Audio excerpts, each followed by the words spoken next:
GM Javoke Sindarov baru 19 tahun telah menang Piala World Cup. Kat sini dia main hitam. Kita nak tengok game final antara Wei Yi yang main putih. Okey, E4 oleh GM Wei Yi dan kita ada E5 oleh Sindarov. Knight F3, Knight C6 dan Bishop C4. Ini opening Italian game. Biasa dimainkan dan dibalas Knight F6 masuk ke two knights defense variation. Seterusnya D3, Bishop E7 dan kedua-dua pemain membuat castling. Knight C3, D6.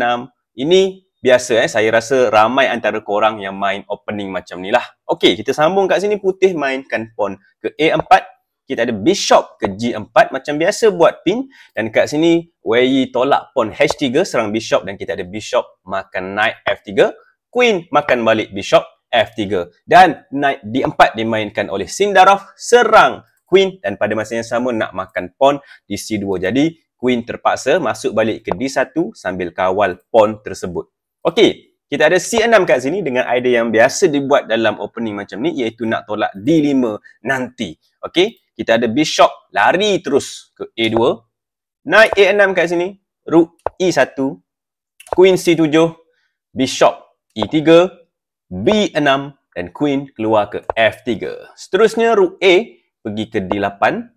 Dan kat sini Wei Yi yang main putih pilih untuk tolak pawn ke H4, cuba untuk buat serangan agresif di sebelah sini. Kita tengok idea dia macam mana nanti Okey, Queen D7 kat sini. Kita ada Queen ke H3, cuba letak tekanan ke atas Knight D E6 kat sini. Rook F ke E8 dan Wei Yi ambil Bishop dia makan Knight di E6. Kat sini kita ada pawn F makan Bishop E6. Mungkin idea Wei Yi untuk rosakkan sedikitlah struktur pawn kat sini, tapi tak ada masalah sangat pun. Okey, sebab selepas Knight ke E2, kita ada pawn tolak ke D5. Dan dalam posisi macam ni, terutamanya untuk pemain amatur, korang jangan makan pula lah. Sebab kalau pawn E makan pawn D5, ini lepas pawn E makan pawn D5, ini akan membetulkan struktur pawn hitam yang kita dapat tengok. Pawn hitam ni sangat strong, sangat kuat dekat tengah. Ini kita tak nak. Okey, jadi jangan buat apa yang orang nak. Okey, kat sini Wei Yi tak makan, dia gerakkan Knight pergi ke G3, Rook ke F8 dan kat sini tolakan pawn ke H5 telah dimainkan oleh putih. Sebab apa? Sebab untuk cuba tolak ke depan dan cuba buat serangan di sebelah file H kat sini. Okey, tapi Sindarov tolak pawn ke H6, block serangan tersebut dan kita ada Rook ke E2 kat sini.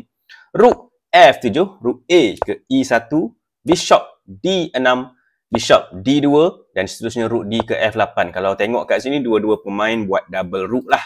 Okey, Bishop C3 cuba untuk letak tekanan di pawn E5 kat sini. Jadi D4 dimainkan oleh Sindarov, tutup serangan tersebut dan Bishop terpaksa masuk balik ke D2.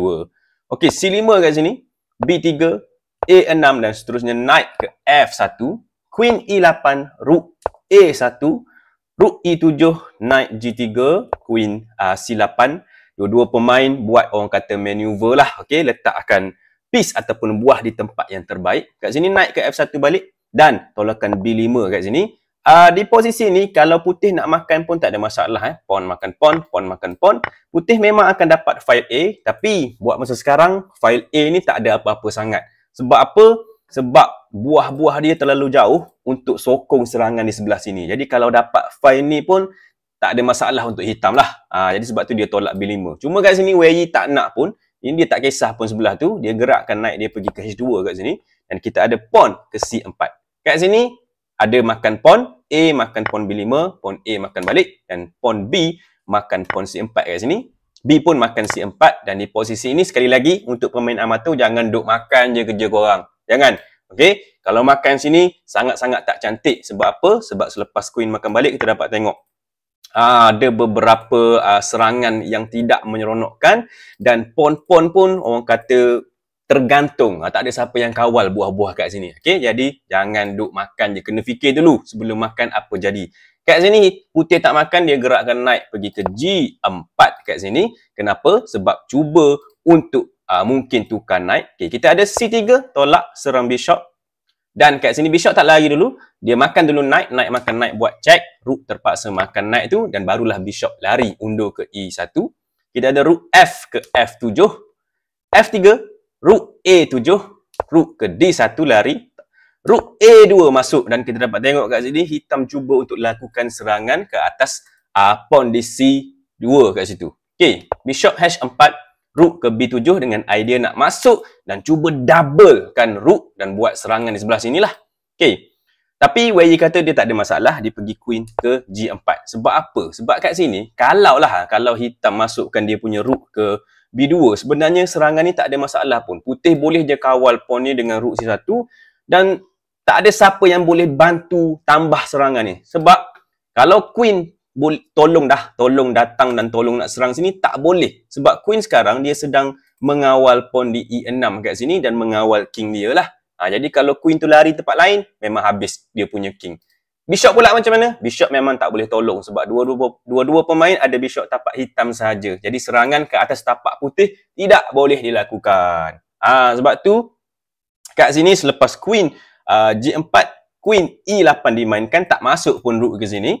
Kita ada king H2, queen F7, G3, rook B masuk ke B2 dan barulah kawal rook ke C1 dan tak ada apa-apa serangan. Di posisi macam ni biasanya draw lah, biasanya seri lah sebab dua-dua pemain tak boleh nak buat apa. Tapi sebab Wei Yi sekarang masa dia tak banyak, jadi Sindarov cuba lagi pressure, bagi tekanan. Manalah tahu Wei Yi akan blunder dan buat silap. Okay, kita tengok jadi apa.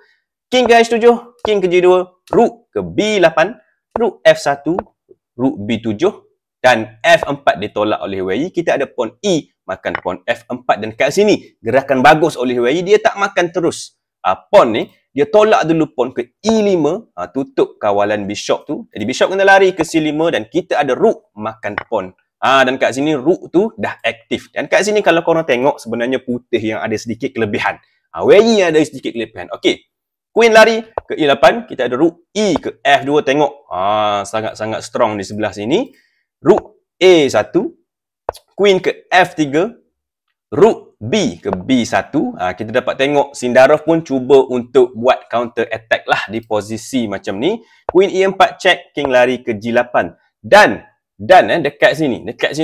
Satu saja gerakan yang bagus yang boleh dibuat oleh putih ialah untuk masukkan queen ke G6. Sebab apa? Sebab sekarang queen nak makan pawn.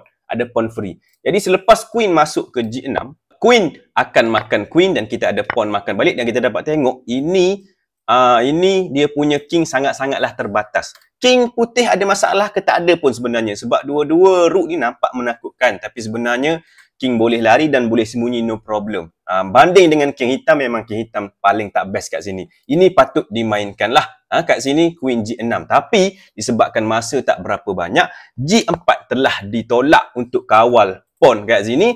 Dan inilah kejatuhan Wei Yi. Sindarov pula yang dapat kelebihan. Rook masuk ke H1 terlebih dahulu, serang bishop. Kita ada king ke G3 kawal. Rook A ke E1 serang queen. Rook block. Rook makan rook, queen makan rook dan kita ada bishop ke E7. Okey, cuba untuk makan bishop ni. Bishop makan bishop, queen makan bishop dan idea nak masuk dengan queen ke sini adalah sangat-sangat bahaya. Di posisi macam ni, sepatutnya putih boleh mainkan king ke G2 dan ini draw sebenarnya. Tak ada masalah, tak ada apa-apa kelebihan untuk hitam sebab kalau hitam masukkan queen ke H4 sekalipun, ada satu trik, ada satu perangkap yang boleh dibuat oleh putih, iaitu perangkap untuk cari draw. Dia mulakan dengan rook ke F8 check, bagi free rook. Semestinya kalau king tak makan, dia lari ke H7, memang queen E4, ini akan checkmate lah, terpaksa block, queen makan semua, checkmate. Okey, jadi kat sini dia terpaksa king makan rook di F8 dan di posisi inilah putih boleh mainkan queen ke F3 dan kita dapat tengok queen ni nanti dia akan boleh buat check di serata tempat kat sini. Dia boleh ulang balik, pergi balik macam tu dan akan terjadi draw. Kenapa queen tak boleh bantu? Sebab kalau queen datang bantu, dia tak akan mengawal rook dan rook akan dimakan, memang akan draw lah. Okay, jadi selamat dua-dua akan draw. Tapi kat sini Wei Yi tak banyak masa, dia terbuat blunder. Dia tengok ada pawn free, nyam-nyam, dia pun makan terus. Ini salah. Jadi kat sini terus hitam masukkan queen ke H4 check, king lari ke F4 dan apakah gerakan seterusnya? Korang boleh pause video ni kat sini dan cari apakah gerakan terbaik hitam, silakan. Sementara korang cari tu, saya cerita sikit lah. GM Javokhir Sindarov ni dari Uzbekistan, umurnya baru 19 tahun. Dan dia sebenarnya merupakan pemain ranking terendah yang pernah jadi juara Piala Dunia. Apa maksud dia kat sini? Maksud dia kat sini, ranking tinggi ke rendah ke rating ke, itu semua tak penting. Okey? Baik, tengok kat sini apakah gerakan terbaik? Yes, Rook pergi ke E1. Jawapan dia dimainkan oleh Sindarov. Kenapa? Sebab dia serang Queen sambil mengawal kawasan dekat sini. Queen kena lari ke mana-mana, tak kisah. Kat sini Queen lari ke G2. Dan seterusnya gerakan betul ialah Queen ke G5. Dan kalau korang tengok, King larilah ke F3 ke G3 ke, sama je. Kat sini dia pilih G3 dan Queen ke E3. Kita dapat tengok ada fork. Sebab tu Rook tadi tak boleh makan pawn free dan Sindarov menang Piala Dunia.